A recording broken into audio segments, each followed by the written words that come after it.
इस संसार में तरह तरह की बुराइयां मुंह उठाए खड़ी हैं। इस घोर कलयुग में काम वासना भयानक से भी भयानक रूप धारण कर चुकी है। आज इंसान पशुओं की तरह व्यवहार करता है, बल्कि पशुओं से भी बदतर व्यवहार करता है। रिश्ते नाते खाक होते जा रहे हैं, रिश्ते नातों के मायने बदल रहे हैं। काम वासना इतनी प्रबल हो चुकी है कि इंसान की इंसानियत माटी में मिलती जा रही है। इंसान के विचारों का उत्तेजनापूर्ण होना, इंसान का खान पान बदल जाना और ईश्वर अल्लाह वाहिगुरु गॉड खुदा रब का नाम ना लेना, ये सब कारण हैं जिनसे काम वासना प्रबल हो चुकी है। सिर्फ इंसानों में रिश्ते पाए जाते हैं, पशुओं में रिश्ते न के बराबर होते हैं। हमारे सभी धर्मों में इसकी प्रेरणा दी गई है कि आप रिश्तों के प्रति वफादार रहें। हमने सभी धर्मों को पढ़ा, साइंस के नजरिए से पढ़ा, तो हमारे हिंदू धर्म में लिखा है रिश्ते नातों के प्रति सजग रहो, ज्ञान रखो। उदाहरण दिया है रावण का। रावण के पास सब कुछ था, सोने की लंका थी, उसके बर्तन सोने के थे, बहुत औलाद थी खुद की। कैसे थी इतनी औलाद? रावण सफल क्लोन ज्ञाता था। खुद के 3 या 5 बच्चे थे, बाकी सब क्लोन से बनाए गए थे। सफल इसलिए 1 लाख बेटा उसने पैदा किया, क्लोन से बनाया, तो आगे 1.25 लाख उसके पोते थे, नाती थी।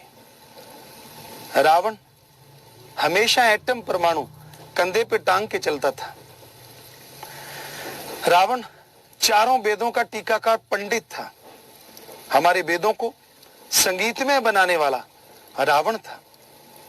रावण सफल राजनीतिज्ञ था, जब चाहे बरसात करवा लेता था और चंद्रमा की रोशनी से भी खाना बना लेता था। सूर्य की रोशनी से तो बनाता था, पर चंद्रमा की रोशनी से भी भोजन बना लेता था। उसके पास जहाज सब कुछ था। इतना बड़ा साइंटिस्ट, इतना बड़ा राजनीतिज्ञ, इतना बड़ा पंडित ज्ञानी, पर उसने एक बुरा कर्म किया, सीता जी को उठाया, पराई औरत। तो 1 लख पूत 1.25 लाख नाती, तेरा वन घर दिया न बाती। ऐसा हश्र हुआ कि उसका सब कुछ माटी में मिल गया। घर में कोई दिया बत्ती करने वाला औलाद नहीं बचा। यही बात इस्लाम धर्म में पवित्र कुरान शरीफ में आती है, जायज रिश्ता अख्तियार करो, हरामखोरी ना करो। हरामखोरी करोगे तो आपकी की गई इबादत खाक में मिल जाएगी, आप दोज़ख में जलोगे। यही बात सिख धर्म में आती है। सिख धर्म में भी यही बोला गया कि भाई रिश्ते नाते इंसानों में होते हैं, पशुओं में न के बराबर। जिस दिन इंसान पशु बनेगा, यहां भी नर्क और आगे भी नर्क। हमारे पास पूरी दुनिया से, पूरे वर्ल्ड से लोग आते रहते हैं और उनमें ऐसे मरीज आते हैं जो 80-80 किलो के थे, 30 किलो वजन रह जाता है। और वजह उनकी यही होती है कि उनको एड्स होता है। बुरी तरह मौत मांग रहे होते हैं, पर मौत नहीं मिलती। तो इसलिए हमारे धर्मों में जो लिखा, गुरुओं महापुरुषों ने जो लिखा कि रिश्ते नाते इंसानों में होते हैं, अगर इंसान पशु बनेगा तो यहां भी नरक, आगे भी नरक, तो वो नरक भोगते हैं। इसी तरह ईसाई धर्म में लिखा है कि जो रिश्तों के प्रति वफादार नहीं होते, भगवान गॉड उनका वफादार नहीं होता। तो धर्मों के अनुसार यह साबित होता है कि हमें रिश्तों के प्रति वफादार रहना चाहिए। इंसान रिश्तों के प्रति अगर वफादार है रिश्तों के प्रति अगर सही रहता है तो वो अपना जीवन सुख में व्यतीत कर सकता है। इसलिए जायज रिश्ता अख्तियार कीजिए। पति पत्नी का रिश्ता सही है। उसके अलावा उम्र में बड़े हैं तो अपने माँ बाप के समान, दादा दादी बुजुर्गों के समान मानिए। हम उम्र हैं, बहन भाई के समान मानिए। और आपसे अगर छोटे हैं तो अपने बेटे बेटी के समान मानिए। जब तक शादी नहीं होती ब्रह्मचर्य का पालन कीजिए। अगर आप ब्रह्मचर्य का पालन करते हैं तो 100 में से 99 बीमारी आपको नहीं लगेगी। हमने प्रैक्टिकली किया है और लगभग 5 करोड़ लोगों को बताया। उनमें 70% यूथ है, नौजवान है। बहुत से नौजवानों ने करके देखा। ब्रह्मचर्य का पालन क्या होता है? आप वीर्य को जाने ना दें। कई डॉक्टर कहते हैं कि अगर वीर्य नहीं जाएगा तो ओवरफ्लो हो जाता है। ये सब झूठ है, बिल्कुल गलत है। वीर्य अगर बॉडी से नहीं जाता तो बॉडी के ढाल का काम करता है। बॉडी स्ट्रांग हो जाती है, मजबूत हो जाती है और उसके नजदीक रोग नहीं आते। 1% इसलिए कर्म रोग आ सकते हैं। उसमें भी अगर राम नाम का जाप किया जाए, अल्लाह, गॉड, खुदा, रब, वाहिगुरु, ईश्वर का नाम लिया जाए तो 1% रोग भी नहीं लगते। यही नहीं, अगर आप ब्रह्मचर्य का पालन करते हैं तो ब्रह्मचर्य का पालन करते करते आपका मैरिज हो जाता है, आपकी शादी हो जाती है। शादी के बाद जो बच्चा पैदा होगा वो 100% तंदुरुस्त होगा, विकलांग या मंदबुद्धि नहीं होगा। यह हम आपको गारंटी देते हैं। हमारे आयुर्वेदा में लिखा है, हमने खुद प्रैक्टिकली किया है। तो यही हकीकत, यही सच। तो कई बार लोग कहते हैं कि ब्रह्मचर्य का पालन करना, और वो भी इस युग में, बहुत ही मुश्किल है। मुश्किल नहीं है, कठिन जरूर है। असंभव नहीं है, पर मुश्किल थोड़ा लगता है लोगों को। तो उसके लिए जरूरी है आप अपना खान पान सही रखें। ज्यादा तेज मिर्च मसाला, गरम मसाले ना खाएं। और जब भी कभी आपके विचार उत्तेजित होते हैं, आपके अंदर उत्तेजना आती है, गलत विचार आते हैं, हम आपको गुरु मंत्र बताएंगे जो हमारे हिंदू धर्म में बोला गुरु मंत्र, कलमा, मेथड ऑफ मेडिटेशन, नाम शब्द सभी धर्मों में उसका नाम है। आप पानी पीछिए, 5 मिनट सिर्फ उस गुरु मंत्र का जाप कीजिए। 80-90% फर्स्ट टाइम में विचार आपके कंट्रोल में होंगे। अगर आप रेगुलर, लगातार उस गुरु मंत्र का जाप करते रहते हैं तो 100% विचारों पे आप काबू पा सकते हैं। और आप अपने विचारों पे काबू पा लेते हैं। इतना सुखी कोई दूसरा नहीं हो सकता जितना सुखी जिसने विचारों पे काबू पाया है वो होता है। तो काम वासना इंसान को खोखला कर देती है। इंसान कामिक कीड़ा हो जाता है। उसके लिए माता, पिता, बहन, भाई, बेटा, बेटी, कुछ रिश्ते मायने नहीं रखते। उसकी गंदी सोच, उसकी गिरी सोच हर समय उसको, हर पल उसको एक ही ख्याल देती है, और वो होता है काम वासना, विषय विकार। और जिसके अंदर खुद के बुरे विचार होते हैं, सामने वाले को कभी अच्छा नहीं मानता। जैसे खुद के विचार हैं वैसा सामने वाले को उसी तराजू पे वो तोलता है। तो भाई, बुरे विचारों को काबू करना अति जरूरी है। विषय विकारों से बच के रहना, जिंदगी में बहार को लेके आना है। एक ऋषि थे, आपको एक सच्ची बात सुनाते हैं। उन्होंने बहुत तपस्या की, बहुत समय जंगलों में रहे, ईश्वर की भक्ति में, मालिक की भक्ति में लगे रहे, शायद रिद्धि सिद्धि की भक्ति में बहुत समय लगाया। उनको सिद्धियां प्राप्त हुई। वो आए, जंगलों में रहे थे सैकड़ों साल, बहुत लंबी उम्र हुआ करती थी उस समय, इंसानों को नहीं देखा था। आए, रास्ते में एक समुंदर था, उसको पार करना था, बहुत बड़ी नदी थी। इधर उधर देखा, कोई नजर नहीं आया। फकीर को एक झोंपड़ी नजर आई, कुछ घर नजर आए, आवाज दी तो वहां से एक नौजवान लड़की बाहर आई। कहने लगी, ऋषिवर कहां जाना है आपने?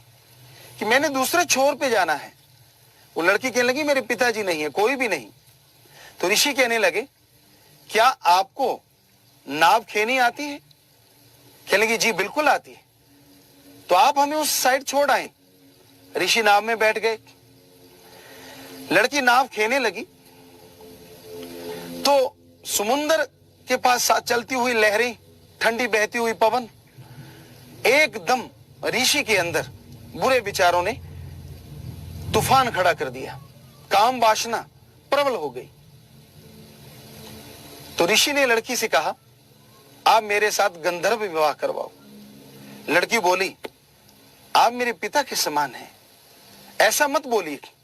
ऋषि क्रोधित होने लगे, आप पिता वाली बात मत करो। तो लड़की ने देखा कि अब ऋषि जो है उसके अंदर काम वासना भड़क चुकी है, विवाह करवाने को आतुर है। तो लड़की ने फिर भी ज्ञान से काम लिया। कहने लगी ऋषिवर बहुत बड़ा समुंदर है, ये समुंदर देवता देख रहा है। कहने लगा इतनी सी बात। रिद्धि सिद्धि का जाप किया, अंजलि पानी की भरी और ऐसे फेंकी तो वो जगह धरती हो गई। कहने लगे देखो ये तो धरती है। कहने लगे नहीं ऋषिवर मैं आपसे शादी नहीं करवा सकती, सूर्य देव देख रहे हैं। कहता इतनी बात। फिर रिद्धि सिद्धि का जाप किया, पानी की अंजलि भरी ऊपर फेंकी तो बादल हो गए, सूरज गायब हो गया। तो कहने लगा अब लड़की कहने लगी ठीक है, क्योंकि बोल नहीं सकती थी इससे ज्यादा। ऋषि बैठने लगे।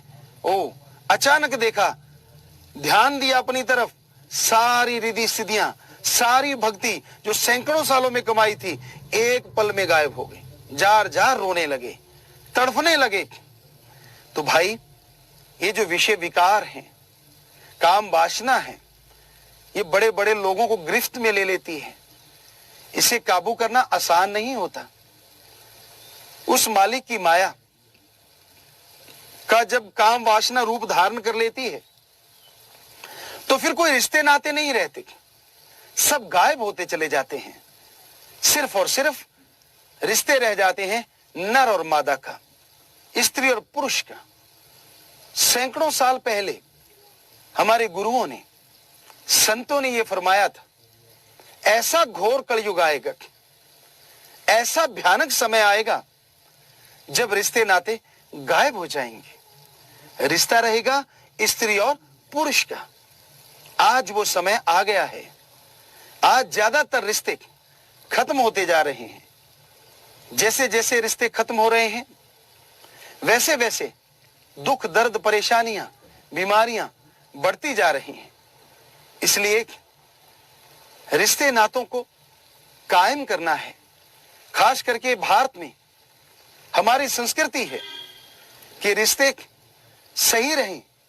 रिश्ते बनाए हमारे महापुरुषों ने, संत पीर पैगंबरों ने, और उन रिश्तों के प्रति अगर हम वफादार रहते हैं तो यकीनन जिंदगी में बहारें आएंगी, खुशियां आएंगी।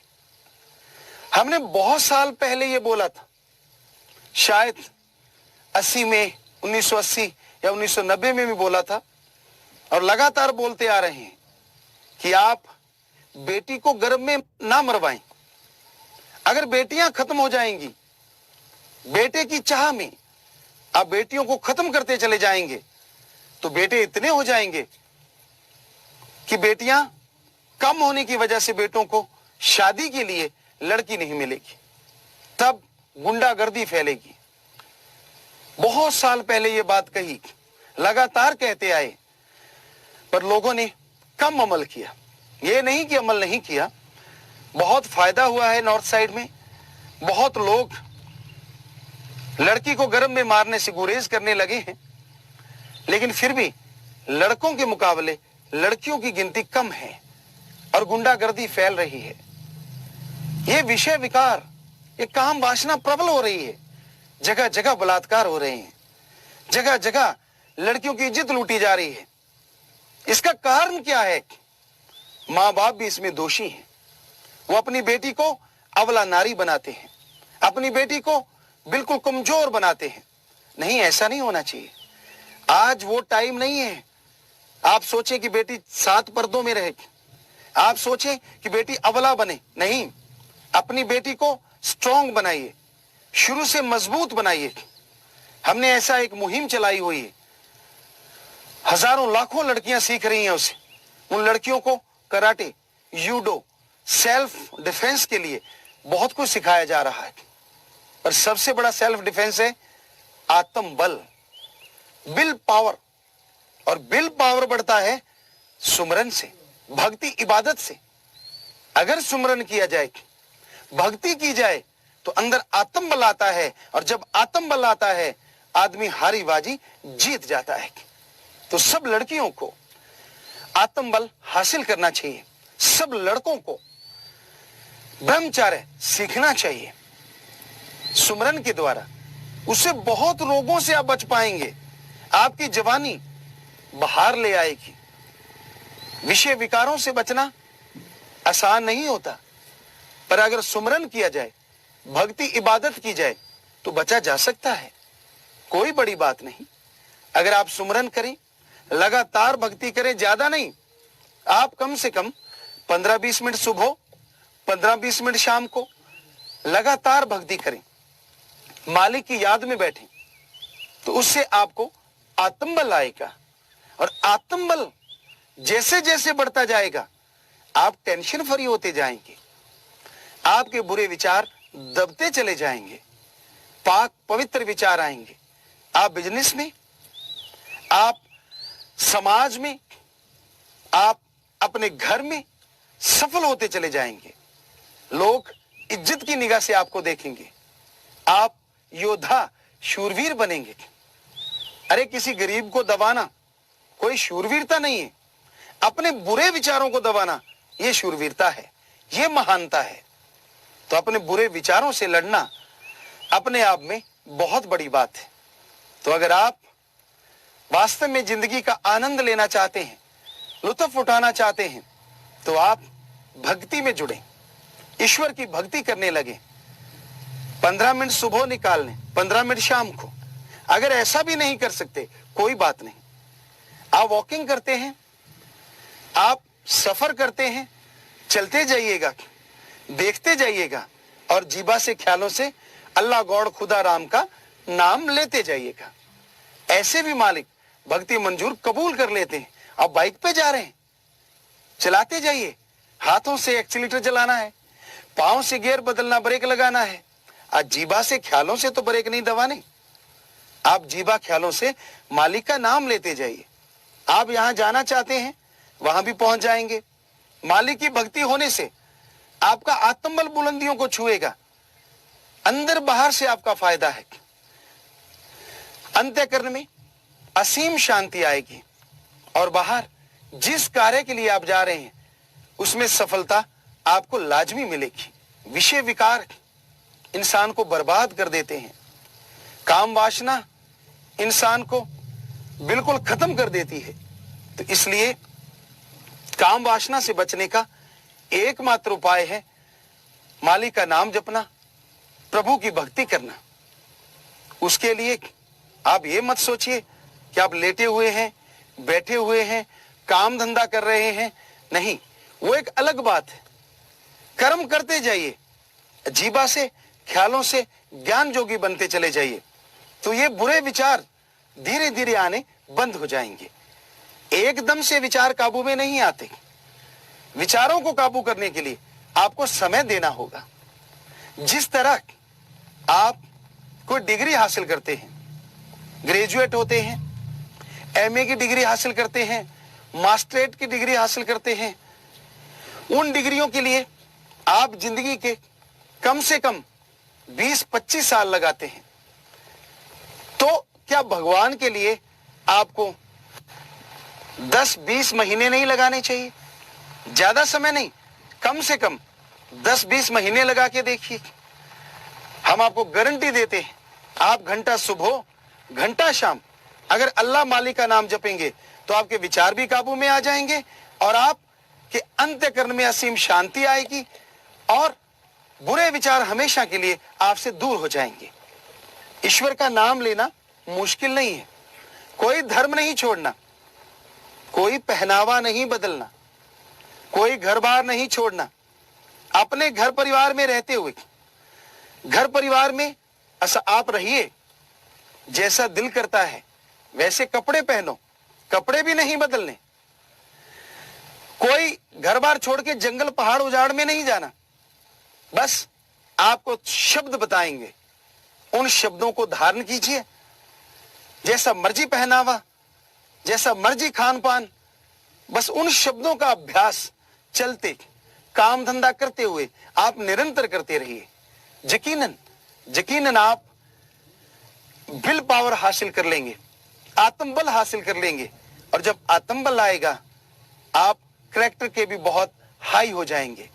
और जो अपने विचारों को काबू कर लेता है, उसके अंतःकरण में असीम शांति आ जाती है, एक पावर आ जाती है, जिससे इंसान सफलता की सीढ़ियां चढ़ता चला जाता है। कभी भी नेगेटिव विचार उसको तंग नहीं कर सकते। इसलिए आप सुमरन करें, भक्ति इबादत करें।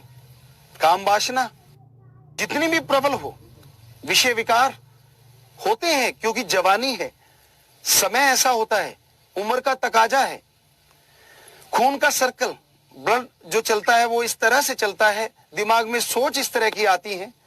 लेकिन भगवान अल्लाह गॉड खुदा रब का नाम ऐसी ताकत है जो इंसान की सोच को काबू में ले आता है। और वही सोच फिर इंसानियत की आती है, मानवता की आती है, जिसके सहारे इंसान खुद भी सुखी रहता है, परिवार भी सुखी रहता है, समाज भी सुखी रहता है। क्योंकि सारा दिन आप जो खुराक लेते हैं शरीर के लिए है या मन के लिए है, आत्मा की खुराक तो आप खाते ही नहीं। आत्मा की खुराक सिर्फ एक ही है, और वो है प्रभु का नाम या प्रभु की बनाई सृष्टि की स्वार्थ सेवा, भावना से की गई सेवा। कौन सी सेवा, कौन सा दान जिससे आपके विचार अच्छे हो जाएं, जिससे आत्मबल चरम सीमा तक बढ़ जाए। वो भावना, वो विचार, किसी बीमार का इलाज करवा दीजिए, भूखे को खाना खिला दीजिए, प्यासे को पानी पिला दीजिए। आदमी, पशु, पक्षी, परिंदा, आप उनका अगर साथ देते हैं, उनका भला करते हैं, तो इसी का नाम इंसानियत है। और ये इंसानियत के साथ साथ ईश्वर का नाम अगर आप लगातार लेते जाते हैं, तो आप मालिक की भक्ति से अपने आप को बुलंद हौसला कर लेते हैं और खुशियों से। पीर फकीर जीवों को पुकार पुकार के कहते हैं कि आप संसार सागर में, इस दुनिया में, इस संसार में बुरी तरह से फंसे हुए हैं। आपकी इच्छाएं विकराल रूप धारण किए हुए हैं। इच्छा रखना बुरा नहीं, लेकिन बेहद इच्छाएं पैदा कर लेना बहुत ही घातक है।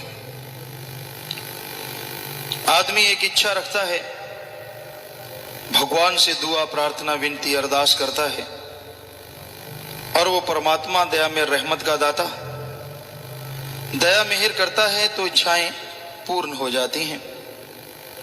अभी इच्छा पूरी होनी शुरू होती है कि उसका सुख खत्म, नई इच्छा शुरू हो जाती है, और पाने की चाह मिलने वाले सुख को खत्म कर देती है।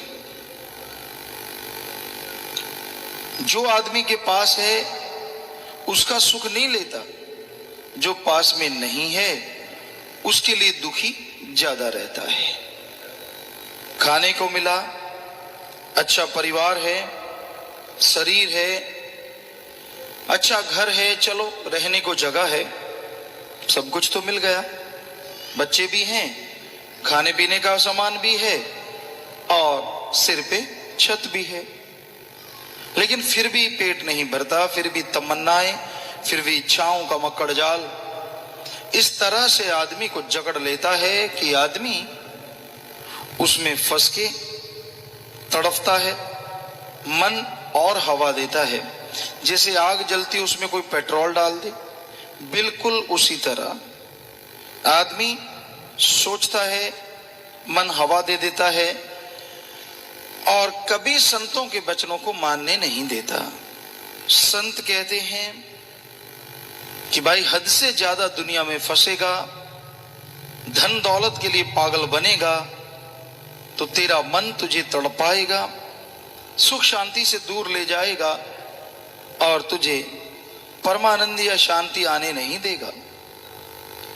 पर संतों की बात का असर नहीं होता। मन और मनमते लोगों की सोहबत करते करते करते करते आदमी इतना पागल बन जाता है, मन का गुलाम बन जाता है कि वो धन दौलत के लिए दौड़ता है। बड़ी ऊंची उड़ार है इस मन की। आपको अच्छा नहीं मिल रहा, ये कहते हैं तू ठगी मार, बेईमानी कर, दुगना चौगना आएगा। आस पड़ोस में निगाह मार भाई, ठगियां मार मार के कोठियां बंगले बगीचे बना लिए और तेरे पास भाई टूटी हुई साइकिल है, टूटी हुई गाड़ी है। क्या सुख मिला तुझे? छोड़ इन ईमानदारी चीजों को। यहां ठीक नहीं तो विदेशों में जा, ऐसा लगता है वहां मशीन है, क्लिक करेगा नोट आएंगे, जेब में डाले भाग आएगा। मन तो ऐसे पैदा कर देता है ना, कहते इधर तो कुछ भी नहीं, वहां जा, इतने नोट, इतना सामान, बस कमा के आ जाना, बाद में ऐश करते रहना। ये नहीं पता कि चिड़िया जब अपना घोंसला छोड़ती है, जरूरी नहीं है कि उसे खाने को मिल जाए। कोई तूफान भी आ सकता है, बरसात भी आ सकती है, ओले भी पड़ सकते हैं और वो फंस सकती है, मर सकती है। उस तरफ ध्यान थोड़ा ही मन जाने देता है। मन तो सबज बाग दिखाता है, ऐसे ऐश करेगा, ऐसे मजे उड़ाएगा, फिर देखना जय जयकार होगी। अरे सब कुछ है तेरे पास, सतगुरु का प्यार है, अल्लाह मालिक की दया में रहमत है, तो क्यों मन का गुलाम बनता है? मेहनत करो तो जहां मर्जी करो सब कुछ पा सकते हो, मेहनत ना करो तो कहीं भी रहो कुछ भी हासिल नहीं होगा। हिम्मत करे अगर इंसान तो सहायता करे भगवान। अगर आप हिम्मत करेंगे, अगर आप मेहनत करेंगे तो ओम हरि अल्लाह वाहिगुरु राम आपका मददगार होगा। अगर आप खुराटे मारते रहेंगे तो वो भगवान खुराटे चंद और दे देगा, और क्या देगा आपको। इसलिए मेहनत कीजिए। आप नौकरी पेशा हैं, उसमें तरक्की चाहते हैं तो आगे के लिए स्टडी कीजिए, पूरी मेहनत ईमानदारी से आगे बढ़िए तो आप आगे बढ़ सकते हैं। पर ये कलयुग है, कई लोग कहते हैं इसमें बहुत से दांव पे चलाने पड़ते हैं, तो उससे बेहतर है कि आप मेहनत की खाएं, चाहे रूखी सूखी मिल जाए और कहीं संतोष आ जाए तो आपके लिए वो अमृत बन जाएगा। शेख फरीद जी लिखते हैं, देख पराई चौपड़ी मत ललचावे जीव, देख पराई चौपड़ी मत ललचावे जीव, रुखी मिस्सी खाए के ठंडा पानी पिए। किसी की चुपड़ी देख के, बढ़िया चमकदार देख के, फला बाहर के देश में गया, उसने इतना नोट कमाया, फलां वहां पे गया, उसने ये कमा लिया, मैं क्या कम हूं, मेरे में ये गुण है, मेरे में फलां गुण है। अरे किसी की चुपड़ी देख के मत तड़पो। कितने जेलों में कभी वो भी हिसाब लगाया है? कितने दुखी हैं, कितने ट्रकों में कंटेनरों में बैठ बैठ के जाते हैं और कितनी कितनी देर वो ऐसे रहते हैं जैसे अंधकार हो या किसी नीचे कैद हो गए हो। कितनी परेशानियां, कितने दुख हैं और बेइज्जती अलग से है। उस तरफ मन ध्यान थोड़ा ही देने देता है। ये तो चुपड़ी चुपड़ी दिखाता है बस, चमकदार देखो कितना घी लगा है, परोंठे हैं, रुखी मिस्सी तो याद ही नहीं रहती। तो जो सतगुरु मालिक दे रहा है ना रुखी मिस्सी, वही खा के राम नाम का संतोष रूपी ठंडा पानी पी लीजिए, उसका सुख ले लीजिए। क्यों जिंदगी बर्बाद करने पे तुले हो? ये मन बर्बाद कर देगा। मन के पीछे कभी नहीं चलना चाहिए। यहां तक संभव हो संत पीर फकीर की बात सुनो और अमल करो। अपने आप में फूल के कुप्पा ना बनो, अपने मुंह मिट्ठू बनना, ये मशहूर है कहावत। कईयों को अपने आप में बड़ा मान होता है, मैं ये चीज हूं, मैं फला हूं, मैं धिंकड़ हूं। आप अपने आप में खोए रहते हैं। लोगों से भी आप अपना मूल्य डलवाइए, पता चलेगा आप कितने पानी में और आप कैसे हैं। सिर्फ अकल के अहंकार या मन के घोड़े पे सवार मत हो, क्योंकि अगर मन के गुलाम बन गए तो भाई ये आपको शांति नहीं लेने देगा। सब कुछ होते हुए भी आप कंगाल रहेंगे। इसलिए संत पीर फकीर कहते हैं कि राम का नाम जपा करो, चलते बैठ के लेट के काम धंधा करते हुए थोड़ा थोड़ा सुमरन अगर आप करेंगे तो वो किया गया थोड़ा थोड़ा सुमरन भी आपको मालिक से मिलाएगा और दया में रहमत से माला माल कर देगा। सुमरन ही एक तरीका है जो विचारों को लगाम लगा सकता है, वरना आपके विचार बेलगाम घोड़े की तरह दौड़ते चले जाएंगे, ये एक जगह नहीं ठहरते। ठीक है, आदमी जीता है तो कर्म जोगी तो होना चाहिए, उसे बहुत कुछ हासिल करना है तो उसके लिए मेहनत करो और राम का नाम जपो, सब कुछ मिलेगा। कई लोग ये सोचते हैं कि शायद इस दुनिया में वो कितने सुखी हैं, ये आपका भ्रम है। हमने देखा है, सत्संगों से अनुभव है, सच्चे मुर्शिद कामिल की रहमत से ऐसे ऐसे बड़े लोग आते हैं, बड़े से मतलब हाई जेंट्री, बड़े हाई स्टैंडर्ड के लोग, अच्छा पैसा है, अच्छा रुतबा है, अच्छी शोहरत है और अच्छी नौकरियां हैं, वो आते हैं और कई बार देखा सतब्रह्मचारी भाई बहनें बैठे होते हैं तो उनको आके कहते आप कैसे, कहते जी हम तो सतब्रह्मचारी हैं। क्या आप सारी उम्र सेवा करोगे? जी हाँ। शादी नहीं करवाई? कहते ना जी। तो उनके मुंह से अपने आप ही निकल जाता है, यार आप जैसी तो जिंदगी नहीं है। और यार से पूछो, वो कहता है यार तेरे जैसी जिंदगी नहीं है। संतुष्ट कोई भी नहीं, मामला गड़बड़ है दोनों तरफ।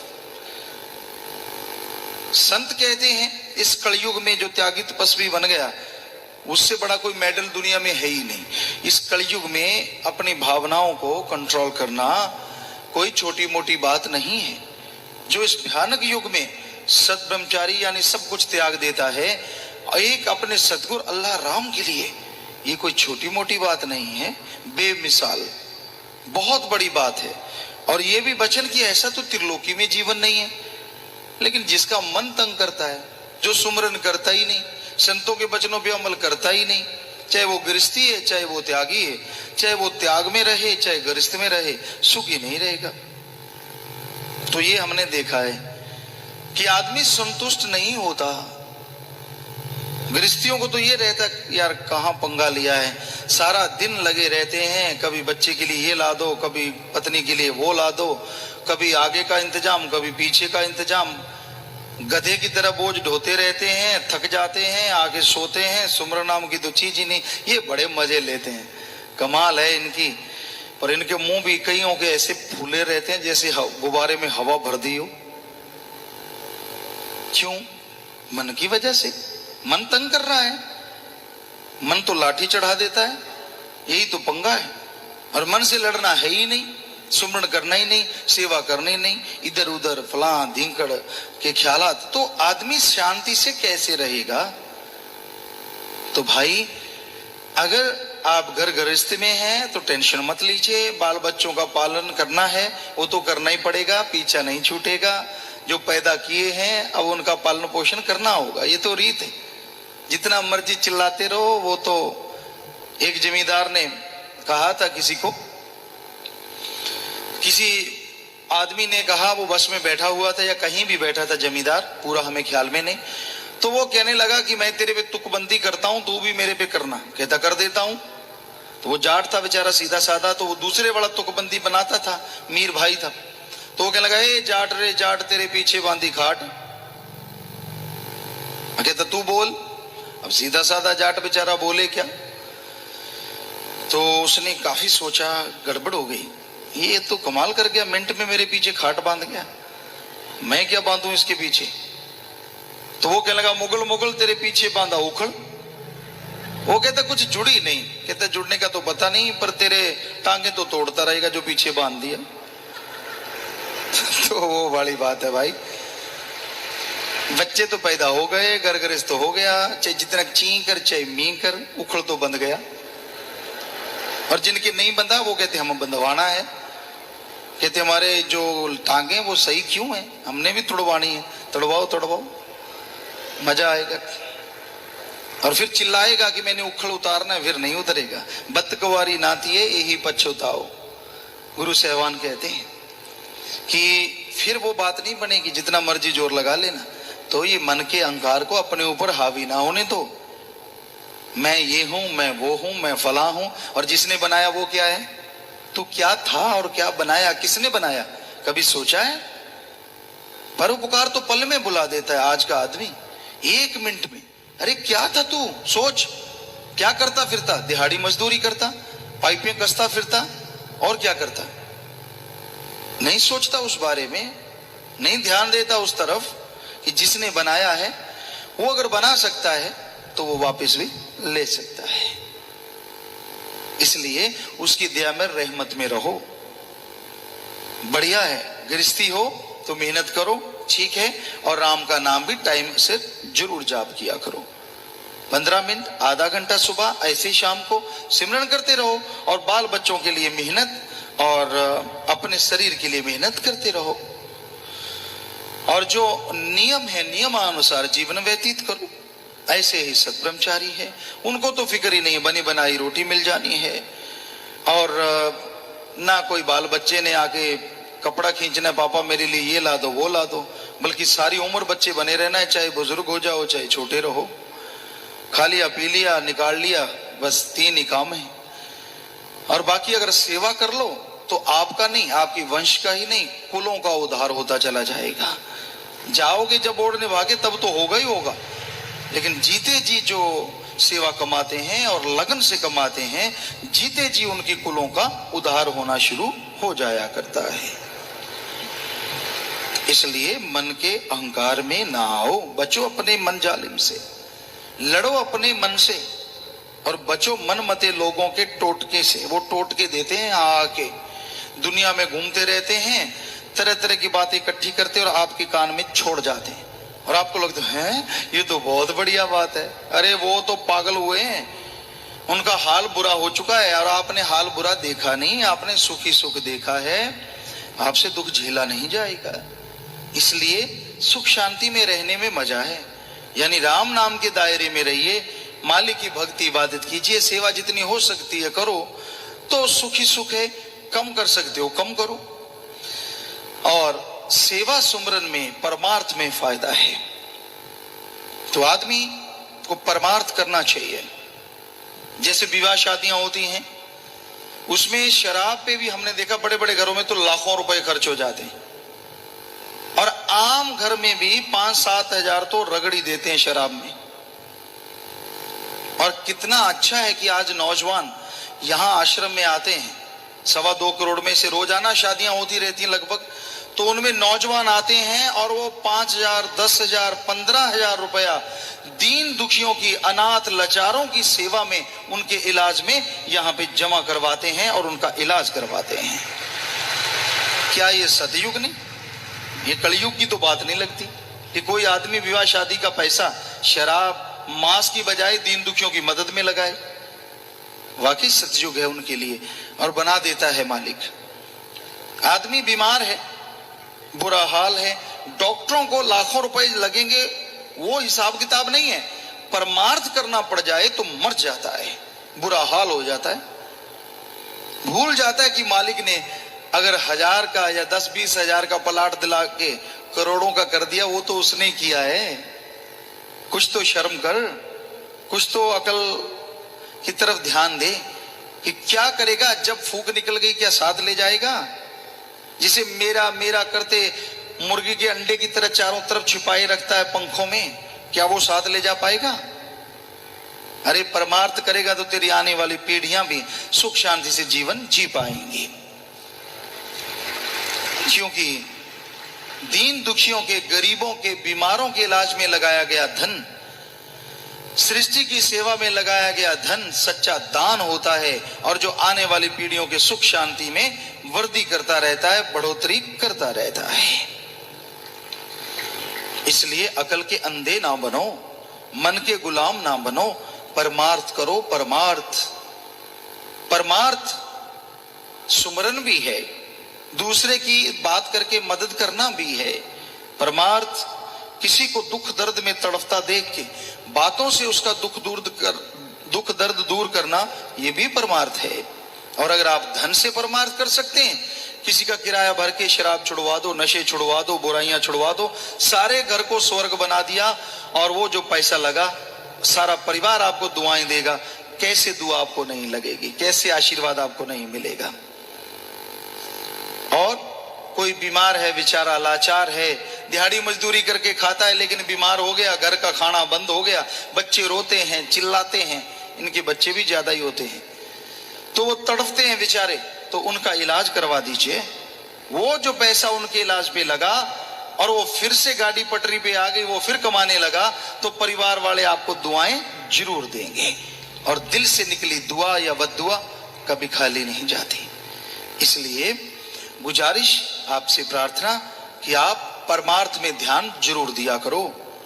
अपनी औलाद मांगती है, मुझे फला चीज चाहिए, मुझे फला चीज चाहिए, झट से पकड़ा देते हैं। लेकिन अल्लाह राम की औलाद अगर बीमारी से बुरी तरह से तड़प रही है, उसके लिए आपके पास पैसा नहीं, आप टाइम नहीं दे पाते, तो भाई संत पीर फकीर सच का राह बताते हैं कि परमार्थ करो, पुरुषार्थ करो, क्योंकि परमार्थ भी इस कलयुग में नहीं होता। मुरीद जो मर मिटता है अपने मुर्शिदे कामिल पे, जिसके लिए दुनिया की सबसे बड़ी ताकत, सबसे बड़ी खुशी और सबसे बड़ा निशाना अपना गुरु मुर्शिदे कामिल सदगुरु होता है, उसके श्वास में श्वास लेता है, उसकी बात में लाता है, वो जो कहता है वो करता है, क्योंकि करवाता भी वो सब कुछ अपने आप है। तो वो कहता है, मेरे दाता है मेरे रहबर, तेरा प्यार मोहब्बत अगर मैं गिनाने लगूं तो तूने एक खाक, एक मिट्टी के जर्रे को इस तरह से अपने ताज में लगा लिया कि लोग आज झुक के सलाम करते हैं, नमस्कार करते हैं। मेरे में ऐसा गुण नहीं, मुझ में कुछ ऐसा अलग से नहीं है, आम दुनिया जैसा मैं हूं, लेकिन तेरा रहमो करम सबसे बढ़ के है। और उस रहमो करम ने ऐसा नवाजा कि वो मिट्टी का एक कण सिर्फ रोशनुमा जर्रा ही नहीं बना, बल्कि ऐसा रोशनी और ऐसा रोशनी का पुंज बन गया जो दूसरों को रोशनी देता है, और उस रोशनी से लाखों घरों में प्यार मोहब्बत की मिसालें जगमगा उठी हैं।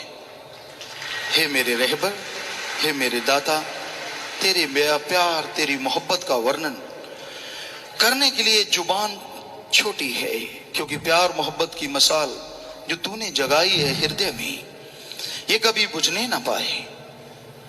जो लौ लगी है दिलो दिमाग में, वो कम होने ना पाए। और ये सच है, जिसे तू नवाजता है वो तेरे रहमो करम से बढ़ता ही चला जाता है, बढ़ता ही चला जाता है, और तेरे प्यार मोहब्बत में खोके सब कुछ पा जाता है। मालिक के सतगुरु के प्यार मोहब्बत में खोना ही मुश्किल है। जो उसमें खो जाते हैं वो उसके हो जाते हैं, क्योंकि उसके प्यार में खोने के बाद आदमी को कुछ खोने का ख्याल नहीं रहता कि मेरा इतना लॉस हो जाएगा, इतना घाटा ये चला जाएगा, क्योंकि वो तो पहले ही खो गया, वो तो पहले ही उसका हो गया। तू जाने, तेरा काम जाने। हे मेरे दाता, हे मेरे रहबर, जो तुझे अच्छा लगता है, तुझे भला लगता है, वो ही करवा, और जो तुझे अच्छा नहीं लगता उस तरफ से अपने बंदों को, अपनी औलाद को इस तरह से नफरत डाल दे कि जब भी वो बुराई का नाम लें उनके अंदर वो बेचैनी लग जाए, वो बेचैनी का आलम हो कि वो फिर सोचें 1000 बार कि मैं बुराई की तरफ क्यों जा रहा हूं। वो कर सकता है सब कुछ, और करता भी है। लोगों के अंदर ऐसी भावना जगा देता है, उनका जमीर, उनकी आत्मा तड़प तड़प के जाती है, अरे मत जा इधर, अरे मत कर बुराई। तो मानने वाले मान जाते हैं, और जो कुछ गवाया है उससे कई गुना और पा जाते हैं, क्योंकि अनजाने में आदमी से कुछ हो गया या मन ने कुछ करवा दिया तो टेंशन काहे की। संत पीर फकीर बैठा है आपका, सत्संग सुनो और सुन के मान लो, अरे भाई सुबह का भूला शाम को आ जाए, वो भूला नहीं कहलाता। बल्कि सदगुरु से और प्यार मोहब्बत से छाती से लगाता है, हाय मेरी ये औलाद, मेरी उस अल्लाह राम सदगुरु की औलाद भटक गई थी, हे मेरे दाता, हे रहबर, तूने रहमो करम किया, तू उसे और बढ़ के प्यार मोहब्बत से नवाज देता है। इसलिए मन से जो हो गया, आपसे जो करवा दिया, उसका टेंशन ना रखो, बल्कि आगे से ना हो इसके लिए सचेत रहो, हिम्मत रखो, तो यकीन मानो मालिक की कृपा दृष्टि के काबिल आप जरूर बन जाएंगे। गुरु मंत्र नाम क्यों जरूरी है? बहुत से लोग कहते हैं कि हम नशा नहीं करते, परिवार वाले सुख सुविधा से रह रहे हैं, रहने को, खाने को, अच्छा घर परिवार बच्चे हैं, तो हम क्यों गुरु मंत्र लें? आखिर ऐसा क्या है? गुरु मंत्र को नाम कहें या कलमा, मेथड ऑफ मेडिटेशन कहें, बात एक ही है। तो मालिक का नाम सुखों की खान है। जब आपका विल पावर, आत्मबल कम हो जाता है, उस समय दुनिया में हर सोच इंसान की घटिया हो जाती है, नेगेटिव हो जाती है, और आत्मबल आने से हर सोच पॉजिटिव होती है, आत्मबल बढ़ता है, और पॉजिटिविटी से सफलता आपके कदम चूमने लगती है। हर अच्छे क्षेत्र में सफलता हासिल करने के लिए आत्मबल जरूरी है,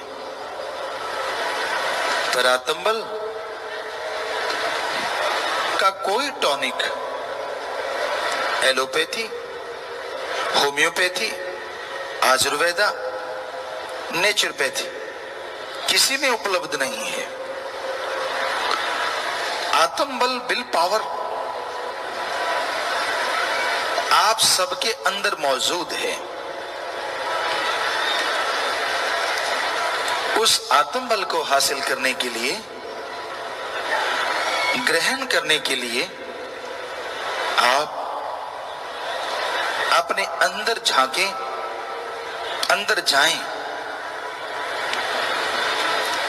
पर इंसान अपने अंदर कैसे जा सकता है? कौन सा तरीका है जिससे आप अंदर जा सकें? क्योंकि वो तो धुन, वो अनहद नाद अंदर है जिससे आत्मबल बढ़ता है। तो पहला स्टेप, आप सत्संग में आए, संत पीर फकीर वहां आपको समझाएंगे, समझें। दूसरा स्टेप, आप मेथड ऑफ मेडिटेशन, गुरु मंत्र, कलमा नाम लें। और तीसरा, आप उस नाम का अभ्यास करें। आत्मबल बढ़ाने के लिए गुरु मंत्र तो मिल गया, अगर उसका जाप आप नहीं करते तो आत्मबल बढ़ेगा कैसे? जिस तरह आपके सामने घी, दूध, मक्खन, बादाम सब कुछ रखा हुआ है, सिर्फ माथा टेकने से, सिर्फ उनको सजदा करने से उनकी पावर आपकी बॉडी के अंदर नहीं आती, स्वाद आपको नहीं मिलता। अगर आप उन बादाम को, उस घी, दूध, मक्खन को, उन मिठाई को खाओगे, स्वाद भी आएगा, और ताकत भी आएगी। उसी तरह गुरुमंत्र है। फकीर संत उस गुरुमंत्र को दे देते हैं। अब आप उसका अभ्यास करें, जाप करें, स्वाद भी आएगा और पावर भी आएगी। और वो एक ऐसा अलौकिक स्वाद है, ऐसा अलौकिक आनंद है जो आपको काम वासना, क्रोध, लोभ, मोह, अहंकार, मन माया, तमाम बुराइयों से दूर कर देगा। क्योंकि जैसा प्रभु के नाम में स्वाद है, जैसा नशा है, दुनिया में कहीं नहीं। शराब, पोस्त, भांग, अफीम, चरस, हेरोइन, स्मैक, ये सारे नशे एक तरफ और ईश्वर की भक्ति का नशा एक तरफ। अगर दोनों की आपस में तुलना करें तो ईश्वर की भक्ति का नशा करोड़ों गुना बढ़ के नशा देने वाला है। फर्क क्या है दोनों में? आप दुनियावी नशा करते हैं, वो बर्बादी का घर है। शरीर खत्म होता है, दिमागी तौर पे आप खत्म होते हैं, समाज में आप पे लानतें पड़ती हैं और आप दुखी परेशान रहते हैं। माँ बाप, बच्चे, परिवार सब दुखी हो जाते हैं। ज्यों ज्यों नशा करते जाएंगे आप दुनियावी, त्यों त्यों अपना खात्मा आप खुद करते जाएंगे। पर ईश्वर के नाम का नशा, राम नाम का नशा, जो आप घर बैठे बिठाए कर सकते हैं, घर गृहस्थ में रहते कर सकते हैं, जैसे जैसे जाप करते जाएंगे, जैसे जैसे वो नशा करते जाएंगे, आपका शरीर तंदुरुस्त, दिलो दिमाग स्वस्थ से स्वस्थ होता चला जाएगा। घर परिवार में खुशियां, रौनक आनी शुरू हो जाएगी और समाज में लोग आपकी इज्जत करेंगे।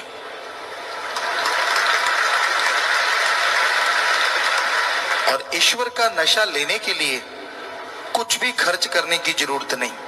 ना पैसा चढ़ाओ, ना कपड़ा लत्ता बदलो,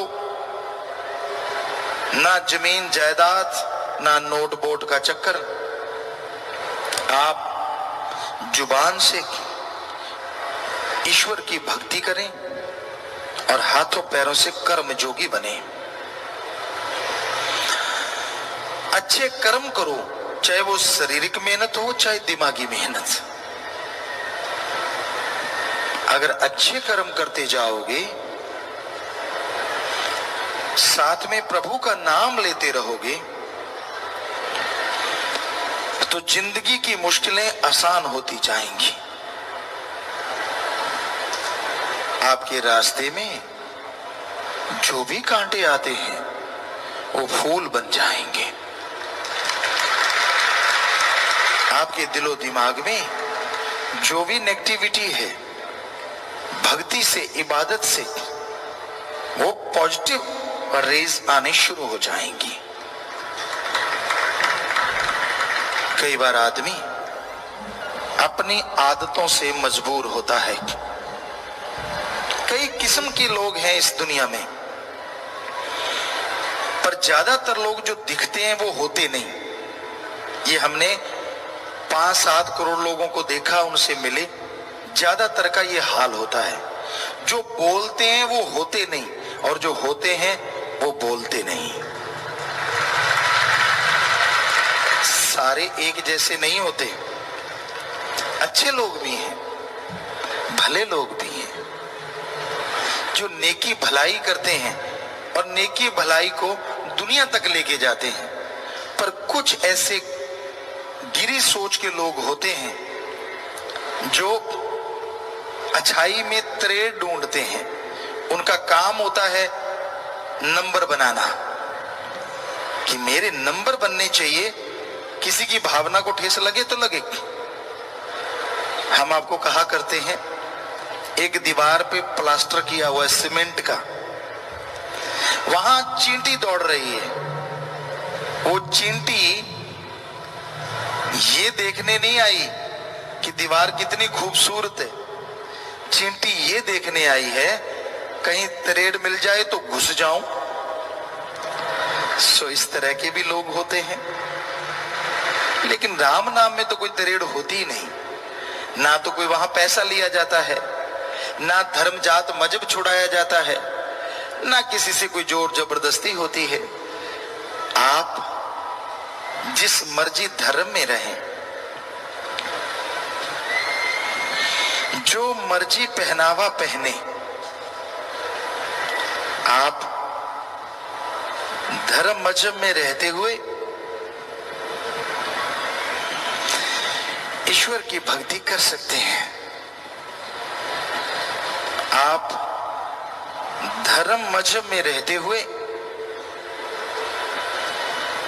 जो मर्जी पहनावा पहने, जिस मर्जी धर्म को माने, भगवान को इन चीजों से कोई लेना देना नहीं।